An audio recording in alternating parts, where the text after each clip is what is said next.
Assalamualaikum warahmatullahi wabarakatuh. Waalaikumsalam warahmatullahi wabarakatuh.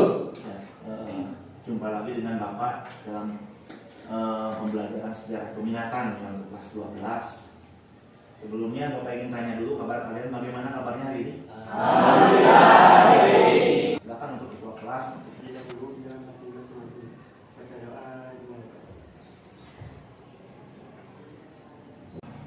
Aib Nur Fadilah, Hadir Pak. hadir. Ajim, Hadir Pak. hadir. Andre, Hadir, Pak. Ardiana, Ardiansa. Pada kalian bahwa pembelajaran sejarah itu penting atau tidak sih? Kita bisa belajar dari pengalaman orang lain. Kita bisa belajar dari bangsa Asia. Kita bisa belajar dari bangsa India. Kita bisa belajar dari Amerika Serikat. Kita bisa belajar dari Uni Soviet. Baik. Nah, materi kita hari ini seperti yang terpampang di proyektor ini ya.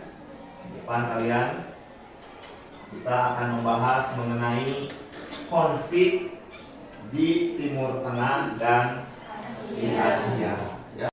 Orang atau pertentangan yang bisa menyebabkan sesuatu menjadi terpecah belah. Ya, bagus. Ya. Jadi menurut Zahra ini adalah pertentangan antara dua orang atau dua pihak sehingga mereka terpecah belah. Bagus. Ada pendapat yang lain?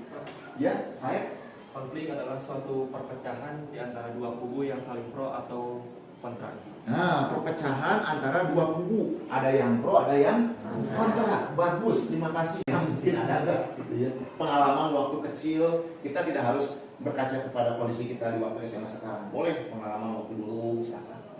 Waktu kecil misalkan ribut, misalkan dengan teman waktu SD, misalkan silih cikol misalkan.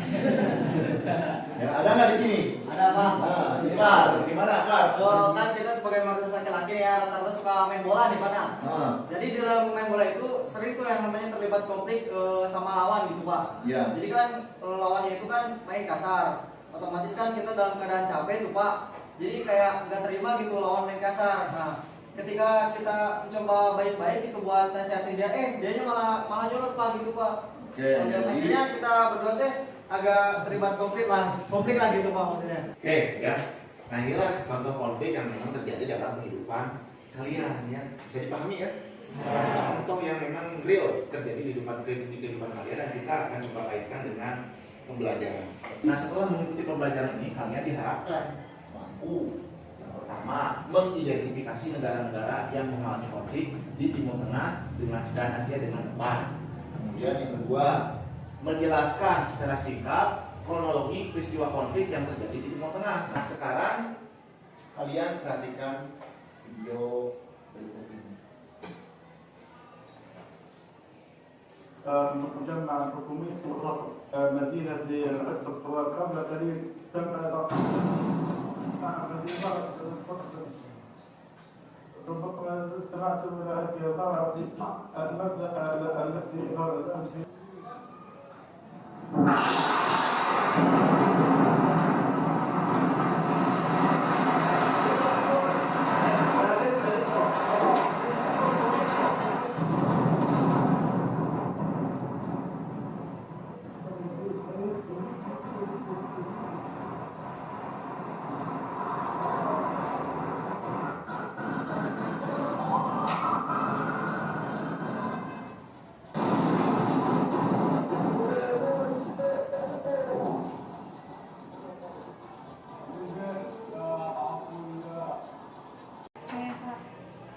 Menurut saya itu terlalu sadis dan kejam. Sedangkan di situ banyak manusia yang di sana itu kita nggak tahu apakah dia kerja untuk keluarganya ataukah dia sendiri hidupnya nggak punya siapa-siapa gitu Pak. Kayak sadis banget sih. Ya, sadis banget ya.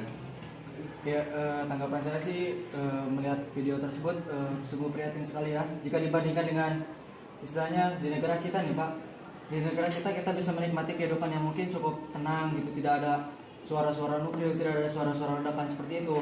Ketika saya melihat video ini, saya merasa iba dan begitu kasihan Pak. Ketika kita sudah tenang-tenang, terus saudara-saudara kita di sana malah dibantai seperti ini oleh orang-orang dari jenis Israel gitu Pak. Sungguh prihatin sekali Pak melihatnya. Kita lihat lagi. Ya. Nah, sekarang kita lihat di sini ada peta Timur Tengah. menurut kalian di antara negara-negara di sini, negara mana saja kalian pernah mengalami konflik? Cum. Ya, langsung jawab aja. Iran sama Irak. Siapa lagi? Ya, lagi Suriah, perang saudara. Bahkan sampai sekarang masih terjadi ya. Yo, apalagi? Mesir dengan Israel. Ya, dulu pernah terjadi ya dalam perang 6 hari tahun 1960-an. Tidak salah itu ya. Kemudian apa lagi? Irak dengan Kuwait. Oke. Lihat lagi, ini peta Asia ya. Negara mana di sini yang pernah mengalami konflik?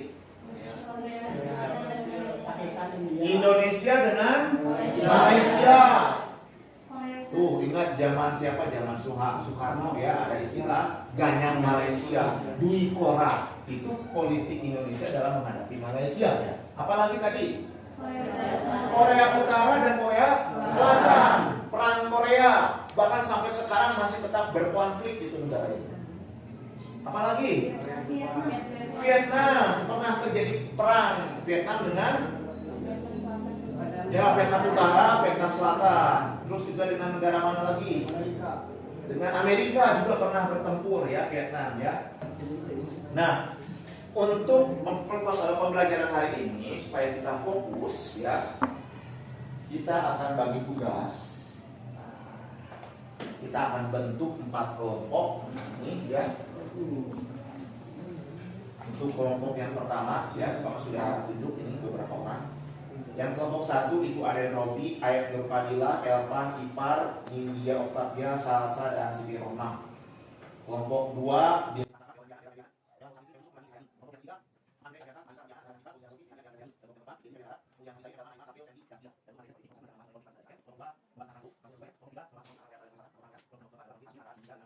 ya, seperti itu. Silakan kalian sekarang duduknya berkelompok. Kelompok 1, kelompok 2, kelompok 3, kelompok 4. Yuk. Sudah ya? Bagi kelompoknya? Sudah. Satu. Ada Pak. Kelompok 2. 3. 4. Sip. Oke. Bapak sekarang akan bagikan LKPD ya.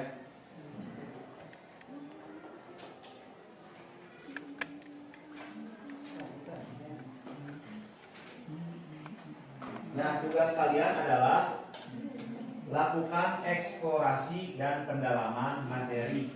Jadi eksplorasi itu kalian mencari materi berdasarkan tema atau topik materi masing-masing kelompok.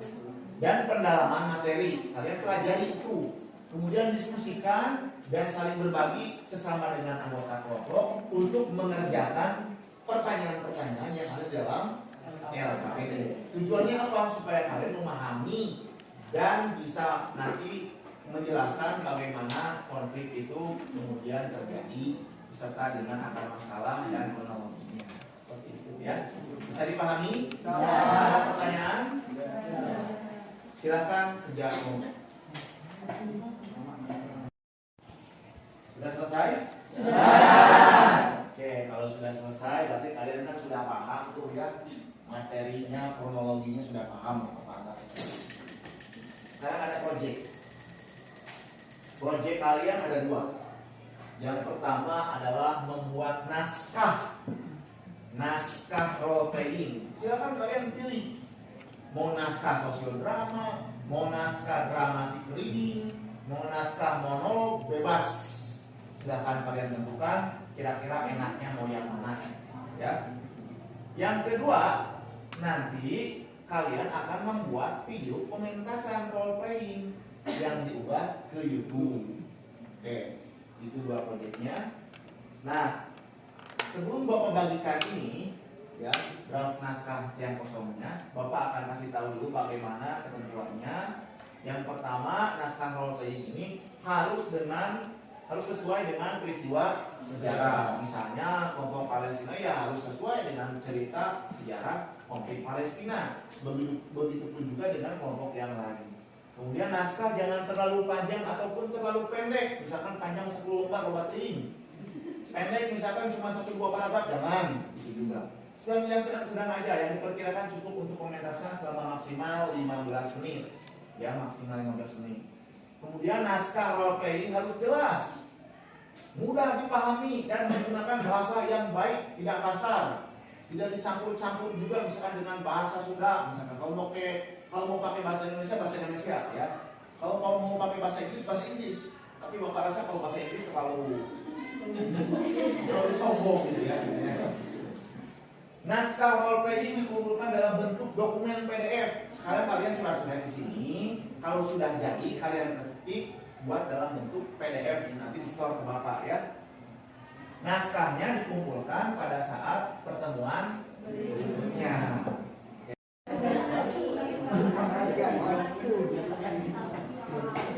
Mana naskahnya? Oh tadi ya, ada masalah nggak? Ada kesulitan nggak? Enggak ya? Bisa. Cuma mana yang kesulitan itu?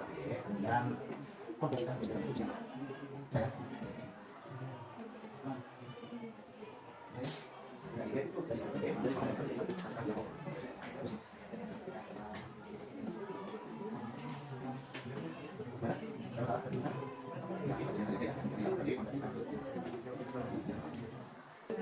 Ya, Bapak mengingatkan kembali ini semuanya bahwasanya ini proyek tidak akan selesai di jam pelajaran saat. Ini kan sampai nanti pertemuan di kesempatan lain tadi. Jadi mohon nanti kalian mengerjakan di luar jam pelajaran. Karena kalian jam kelompok di rumah. Tidak salah dilakukan pemanasannya. Pemahaman di depan kita langsung pentas. Silakan dari ini.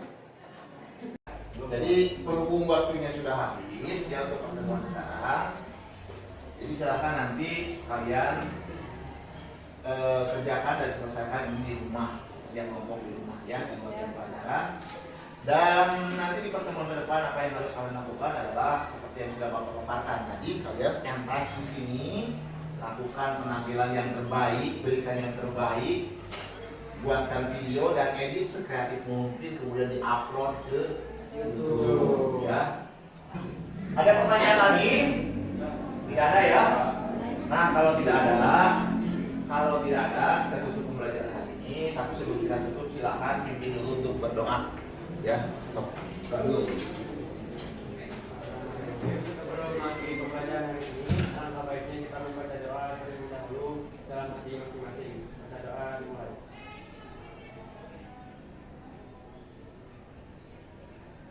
Baca doa selesai. Beri salam. Assalamualaikum warahmatullahi wabarakatuh. Assalamualaikum warahmatullahi wabarakatuh. Waalaikumsalam warahmatullahi wabarakatuh. Ya, ini adalah pertemuan yang melanjutkan pertemuan yang kemarin ya. Sebelum kita mulai pembelajarannya, kita akan coba absen dulu. Ada yang Robi? Masih sakit Pak. Saya, Hadir. Hajim, Hadir. Andre, Hadir, Pak. Anissa, Hadir. Azahra, Hadir, Pak. Bintang Sakra, Hadir. Dewi, Hadir. Delon, Hadir. Dera. Hadir. Nah, seperti yang sudah Bapak kemarin sampaikan, dan ini juga menjadi kesepakatan kita, bahwa di minggu yang lalu kalian sudah merancang proyek, membuat naskah dan mempersiapkan untuk pementasan. Hari ini adalah hari untuk kalian mementaskan role playing yang sudah kemarin kalian rancang. Apakah sudah siap semuanya? Sudah latihan di rumah? Oke, kalau begitu silakan sekarang atur tempat duduknya. Tempat duduknya berkelompok tapi kita buat letter U ya. Silakan. Ya. Oke, sudah ya semua ya. Kelompok 1, kelompok 2, 3, 4. Oke. Sekarang kita akan lakukan pementasan ya. Kita mulai pementasannya dari kelompok yang pertama. Sudah siap ya? Siap Pak. Silakan. Palestina. Begitulah orang-orang menyebut wilayah kami. Palestina adalah sebuah negeri yang indah. Di dalamnya tersimpan begitu banyak cerita sejarah umat manusia. Palestina adalah tempat di mana semua agama bisa hidup berdampingan dengan penuh kedamaian dan penghormatan. Tapi itu terjadi di masa lalu. Namaku Aswa, seorang gadis Palestina berusia 17 tahun. Ayahku adalah seorang petani dan gembala kambing. Ibuku hanyalah seorang ibu rumah tangga biasa. Keluarga kami tinggal di pinggiran kota Gaza, sebuah kota kecil yang selalu dipertahankan mati-matian oleh penduduknya dari ketamakan dan kezaliman Israel. Orang tuaku sering bercerita bahwa kakek nenekku dulu hidup di wilayah ini pada tahun-tahun awal abad ke-20. Dahulu Palestina adalah wilayah yang damai. Tidak ada kekerasan, tidak ada bentrokan, tidak ada suara tembakan ataupun suara ledakan bom yang disertai dengan jerit tangis manusia. Setiap orang bebas memeluk agamanya masing-masing, bebas beribadah tanpa terkecuali. Yerusalem adalah kota suci bagi 3 agama besar di dunia, Yahudi, Kristen, dan Islam. Semua agama biasa hidup berdampingan penuh suasana dan kerukunan. Namun demikian, pada sekitar tahun 1935, negeri kami mulai didatangi oleh sejumlah besar orang Yahudi, bahwa kedatangan mereka ke tanah kami adalah bagian dari strategi terencana dari sebuah agenda besar. Ya, mereka ingin merebut tanah kami dengan mendirikan negara Israel tahun 1945. Israel adalah negara kami. Namun, begitu banyak orang yang membenci kami. Mereka mengatakan bahwa kami, Israel adalah penjajah, agresor, teroris, perampok. Sumpah serapah mereka tunjukkan kepada kami. Hanya karena kami menuntut dan mengambil sesuatu yang seharusnya menjadi milik bangsa kami. Apa yang dilakukan Israel adalah perampokan. Sudah sejak lama kami, bangsa Palestina, tinggal menetap dan tinggal menjadi pemilik tanah ini. Namun kemudian Yahudi datang dengan kekuatan pihak ketiga. Secara licik mereka menunjukkan deklarasi Balfour, sehingga dengan kekuatan Inggris mereka mulai dengan berani mengusir kami dari tanah kami sendiri. Dengan bantuan Inggris dan Amerika, mereka memproklamirkan berdirinya Israel di tanah kami. Mereka bersorak-sorai kemenangan di atas jerit tangis saudara kami yang telah mereka usir. Kami ajukan permasalahan ini ke PBB, berharap PBB membantu kami untuk mendapatkan kembali tanah kami yang dirampas Israel. Tapi apa yang terjadi? PBB membagi 2 wilayah Palestina untuk kami dan untuk Yahudi. Padahal sebelumnya Palestina adalah milik kami seutuhnya. Dan apa yang dilakukan Israel kepada keputusan PBB? Sekalipun mereka sudah diberikan wilayah oleh PBB, mereka tetap melakukan pengusiran paksa kepada kami di wilayah yang menurut PBB menjadi hak kami. Israel adalah agresor, perampok, sebuah kata yang pantas untuk buah bangsa dengan menggunakan kekuatan senjata, merenggut segala sesuatu yang telah menjadi hak bangsa lain.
Keadaan perekonomian semakin memburuk akibat perang.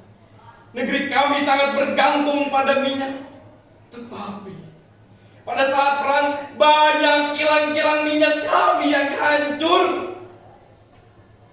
Hal ini diperparah lagi oleh tindakan-tindakan Kuwait, salah satu tetangga kami. Di saat perekonomian kami kesulitan. Kuwait memproduksi minyak dalam jumlah yang besar sehingga banyak minyak di dunia ini menjadi turun secara signifikan.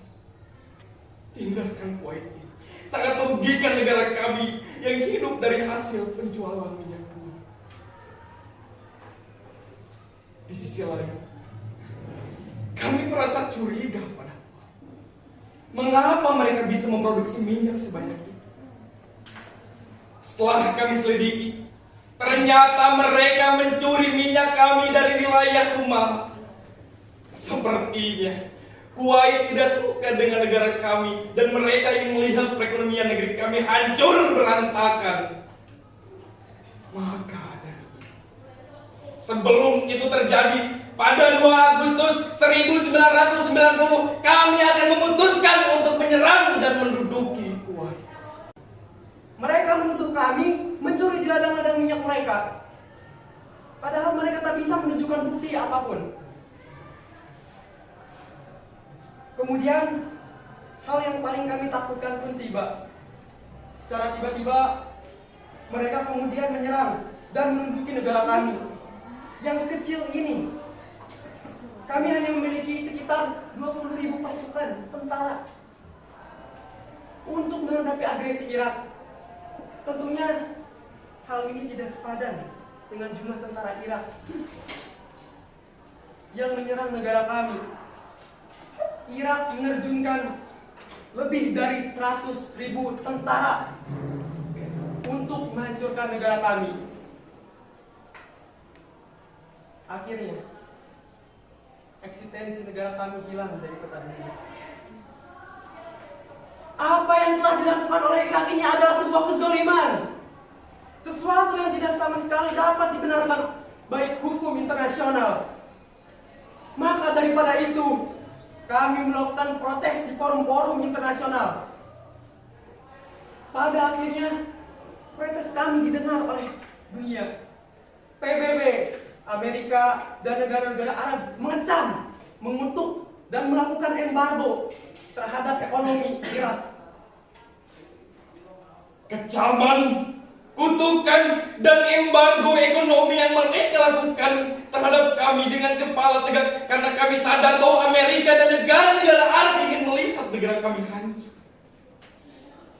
Mereka takut dengan pemimpin kami Saddam Hussein. Mereka tak sanggup menghadapi kami satu persatu hingga mereka kemudian memanfaatkan momen ini untuk mengeroyok kami.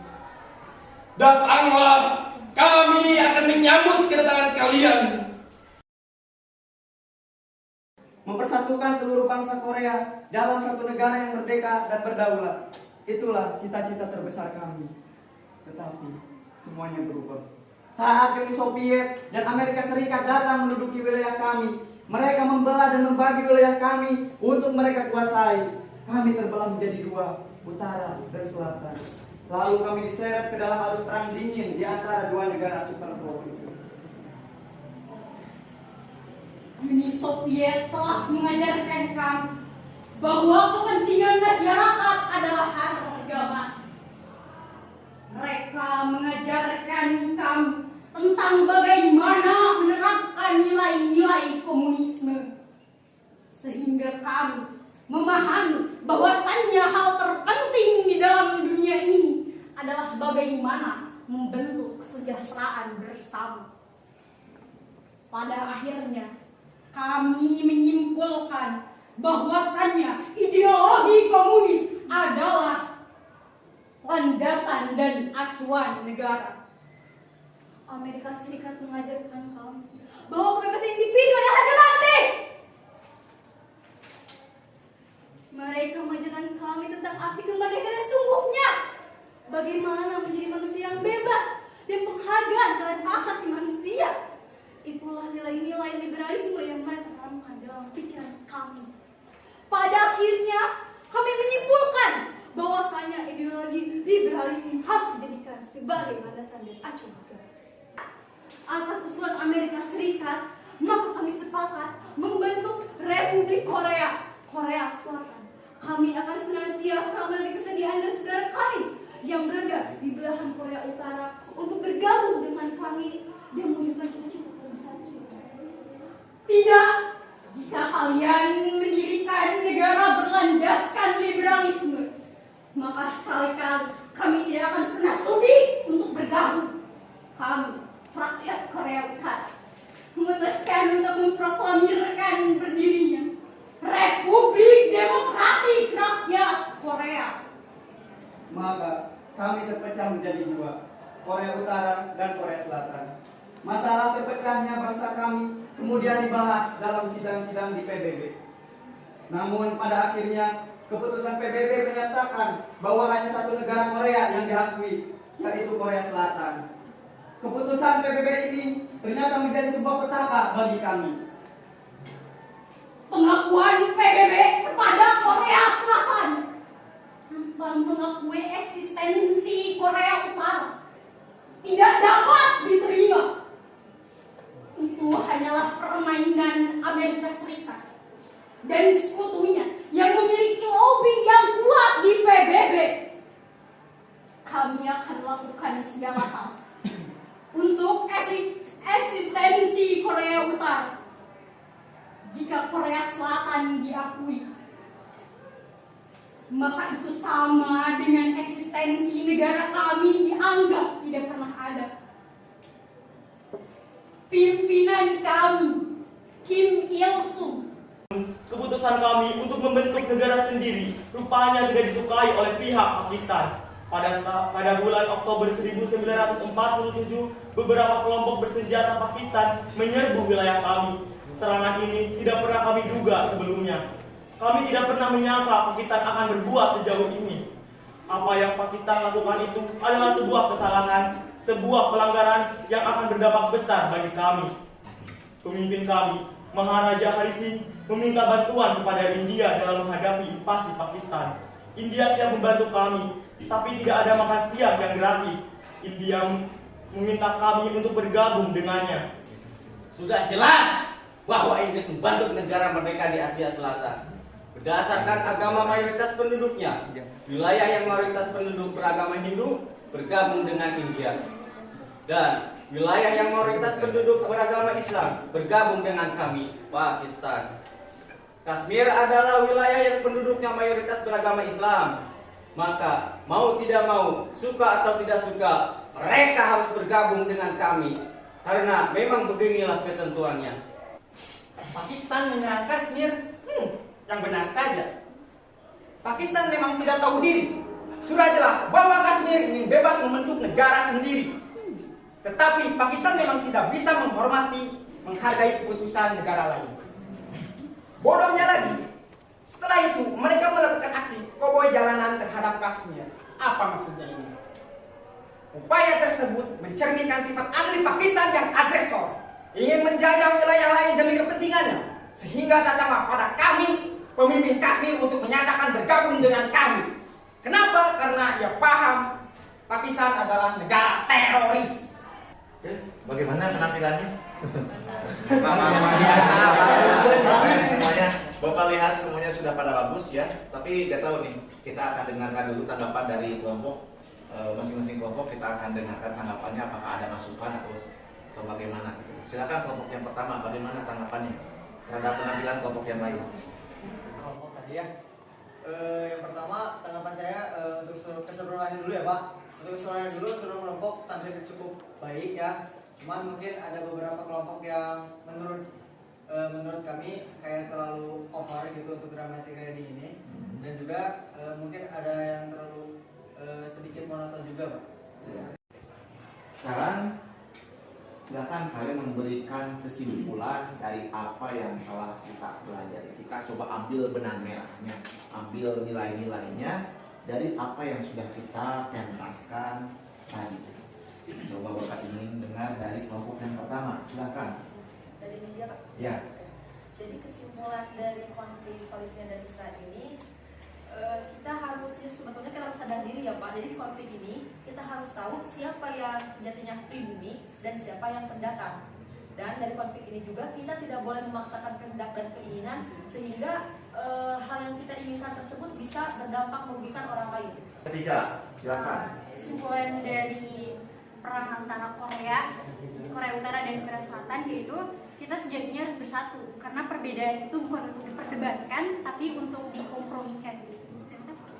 Ya, oke, baik. Selanjutnya untuk kelompok yang keempat. Ya. Kesimpulan dari konflik Kashmir ini mungkin apabila kita sudah melakukan kesepakatan, alangkah lebih baiknya kita lakukan kesepakatan itu sesuai yang telah ditentukan dari kedua belah pihak. Ya itu ya. Jadi kalau kita bikin kesepakatan, maka kita harus konsisten melaksanakan kesepakatan tersebut. Jangan sampai ini kemudian ada pelanggaran sehingga kemudian nanti memicu terjadinya konflik ya. Oke. Baik ya. Nah, ini pembelajaran kita hari ini yang banyak sekali pelajaran-pelajaran yang dapat kita ambil dari peristiwa-peristiwa yang terjadi di belahan dunia sana.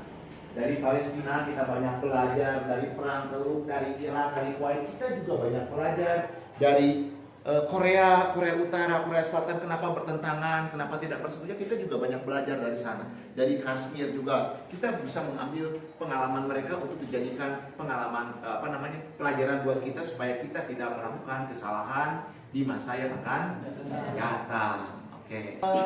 Untuk pertemuan berikutnya nanti kita akan lanjutkan pembahasan kita masih tentang konflik, tapi kita akan coba eksplor ke wilayah yang lain seperti ke wilayah Eropa, wilayah Afrika dan lain sebagainya ya.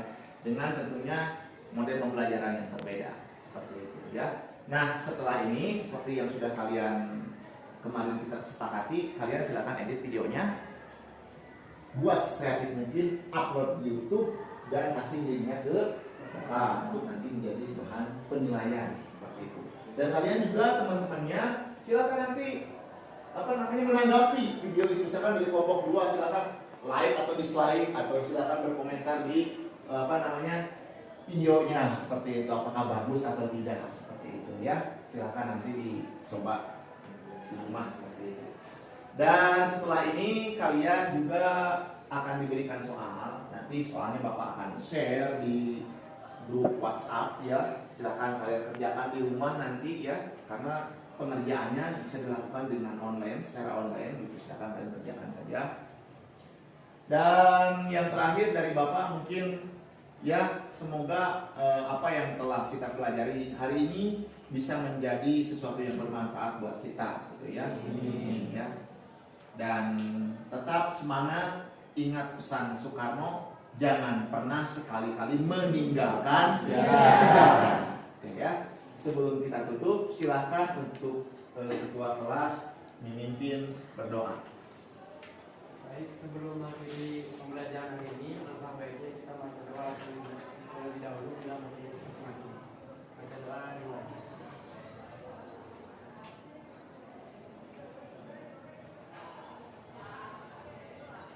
Baca doa selesai. Beri salam. Assalamualaikum warahmatullahi